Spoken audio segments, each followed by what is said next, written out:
झालेल्या घटनेवर आपले काय म्हणणं आहे? सोलापूर शहरात पंजाब तालीम एरियामध्ये एका ठिकाणी जाण्यासाठी रस्ता नाही या कारणासाठी एका मोटरसायकल स्वारांनी तिथे थांबलेल्या घोळक्यासोबत वाद घातला. त्या वादाचं पर्यावसन भांडणामध्ये झालं. त्या घोळक्यांनी त्या संबंधित मुलाला मारहाण केली आणि मग त्या मुलाच्या बाजूने सुद्धा 10-12 मुलं येऊन दोन्ही गटांनी एकमेकांवर दगडफेक केली.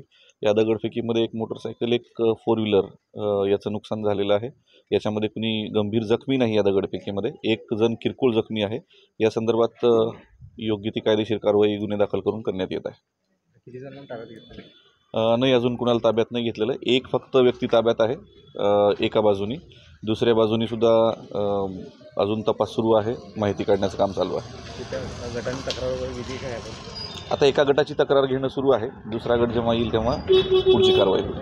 सोलापूरकरांना काय समस्या नाही? सोलापूरकरांनी कुठल्याही अफवांवर विश्वास ठेवणे. वैयक्तिक वादातून सदरचा गुन्हा घडलेला आहे. कुठल्याही स्वरूपाचं याला कम्युनल अँगल देण्यात येऊ नये. निव्वळ वैयक्तिक वादातून झालेला गुन्हा आहे. याबाबत संबंधित लोकांवर योग्य ते कायदेशीर कारवाई निश्चित होईल.